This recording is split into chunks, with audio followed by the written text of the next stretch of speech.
새끼야. 속으로 가가는 크리커. 말은 쟤라네. 작은 새 씨발아 새끼.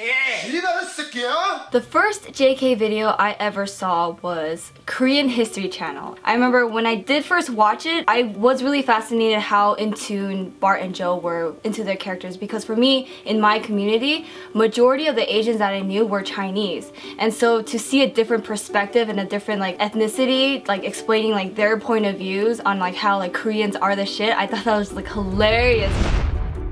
The first time I remember drawing was sometime in elementary school. I just thought that it was really cool that I can use my hands to create something that I envisioned. I remember reading these like picture books and I was like, oh, you know, these books are actually really cool, and I know that I would have some like English assignments that actually required me to draw. So I remember I would always try to copy the pictures I saw in the books onto my report. And I think from there, my parents kind of saw I had an interest in drawing, and they decided to put me into this art class, and I was just exploring with all different types of mediums like crayons, paints, pencils, and from there it just kind of grew up until cable came into my life. And with cable came cartoons. Rugrats, Rocket Power, Sailor Moon, Wild Thornberrys, all sorts of animations. And I remember the one animation that really got me hooked was Cardcaptor Sakura. And it's about this girl who opens this book and releases all these cards out into the world, and these cards create problems, and it's up to her to kind of save the world and like put them back in the book.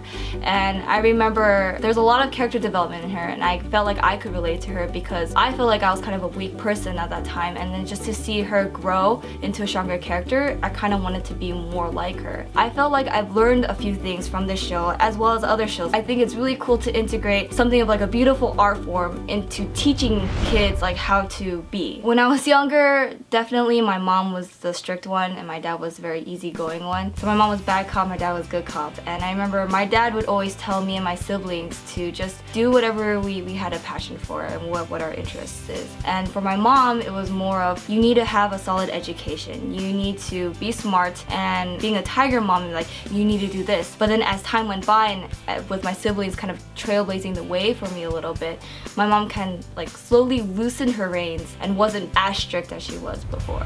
There was an advanced art class that I took in high school, and I remember as I was in that class, it really challenged how creative I can be. And I slowly became very self-conscious about it, because even though I had all these resources around me, and even though I watched so many different shows, I felt very influenced by these types of shows, and I felt like if I were to create my own story, it would just seem like a carbon copy of it. And I didn't want to be a carbon copy of something, I wanted to be my own artist. But the thoughts of doubt and confidence in my creativity kind of went downhill, and I felt like I stumbled upon a creative stump, and I slowly pushed myself away, and it just kind of started making me feel a little bit scared, because it was something I loved so much that I didn't want to fuck it up, and I just became a drone and just focused on my studies. Up around junior year, that's when we all had to take SATs, and I remember I had to start thinking about what my career path would be. And I remember that I was extremely lost, and at that time I was thinking, well, if I had to choose a career, what career would it be that I would enjoy for the rest of my life? Because I know that I was raised and taught to find a job that I love.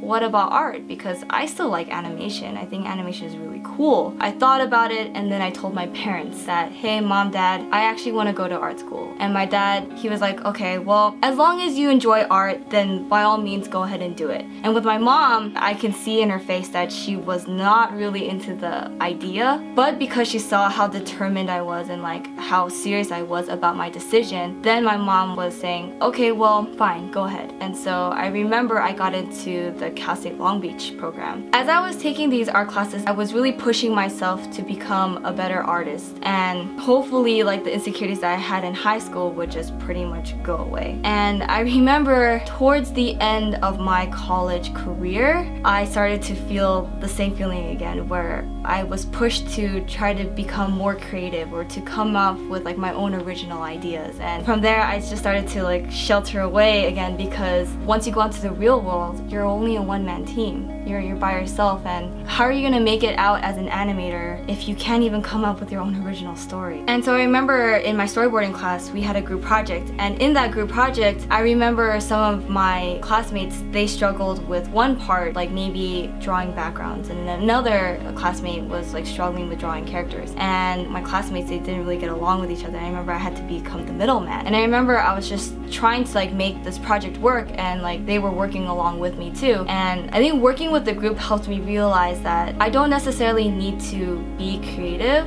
I actually realize I enjoy helping others, and that it makes me really happy when I see others happy. And so with that feeling, maybe my calling actually goes into the business side of animation, where it's production. Because in production, you manage people, you act like the middleman between the artists and then the big guys. With that, like, you know, I really wanted to bring the two together and like have everybody in a harmonious, I guess, work environment. B is for bitch! I remember JK popped back into my life again with the whole shit Asian mom say and shit Asian dad say, and I remember I really related to shit Asian mom say because I felt that's exactly how my mom is, especially with the jacket scene. Honey, it's cold outside! Since then, I've just been watching their skits, and I remember I told myself, you know, if I actually run into somebody from JK, I'm definitely gonna ask if they're looking for interns. And I bumped into Tommy at the 6269 market. I remember I was sitting at one of the benches and I see Tommy walk by. For me, asking Tommy if there was an internship available at JK was honestly pretty much on a whim. And so I remember got off the bench, walked over to Tommy, and I was like, hey, are you Tommy from JK? And he turned around and he was like, oh yeah, I'm like, you don't know me, I'm just a fan. And I was like, yeah, you know, I really love the work that you guys do, and like I'm a huge fan, and I was wondering if you guys were looking for interns, you know, or you guys have an internship available. He told me, he's like, alright, well, email me here. Then from there, you know, like he brought me on to like some of his own projects, and he was putting me into like the process of how JK really works. And I remember the first time I met some of the members was at a wax shoot. On this wax shoot, I remember I saw Joe in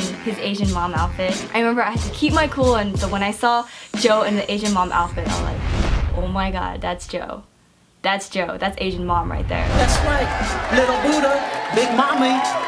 Come on, motherfucker. And then I was invited back onto sets again as like a PA. And I remember being on these sets, I was like, wow, these guys are official. The set presence already felt, it's either you're in it or you're not. And I remember for me, I was like, wow, this is production? Like, this is crazy. Film production is completely different from what I'm thinking from animation. And I was like, wow, you know, like this is a whole new world. I feel like I'm actually learning a lot. This is actually a lot of fun. Even though if it's like stressful, it's kind of like the good stressful, because once you complete your task, it's like the greatest feeling ever. And from there, I just got more involved and more integrated. And then as I got more integrated into the company, I had a meeting with the guys, and the guys were saying, you know, you've been integrated into the company well enough where, you know, you're no longer an intern. So, you know, when can you be like an official member of JK? For them to offer me, it's like, hey, you know, we want you to be in the crew. It felt like a huge accomplishment, because at that time, I felt like there was a lot of sacrifices that I made. And the fact that I can be a part of a company that I want to help, I felt like this is probably it. I feel like knowing your strengths and weaknesses is a really good thing, because I feel like you can live a happier life that way. Because you can easily accept the type of person you are, like who you are. And once you're comfortable with yourself and once you are aware of yourself, you know how to live your life and you know how to make yourself happy. Hey guys, I hope you enjoyed that episode of How We Met, and I hope you guys got to learn a little bit more about me and was able to take something away from it. What I really want you guys to know is, honestly, build upon your strengths and weaknesses, because knowing that type of information, you can improve yourself as a person. With that, please work hard and stay humble. And if you guys really enjoyed this series, please leave down in the comments below how much you loved it, who you guys want to see next. I am going to try to read as much as I can, so please be patient. If you guys want to see more How We Met series videos, click over here. Tips is right here. It's an amazing story. I actually teared. It was like the good tear. Just click here. Okay. Oh, it's so hot today. Got a haircut, guys. You like? Peace.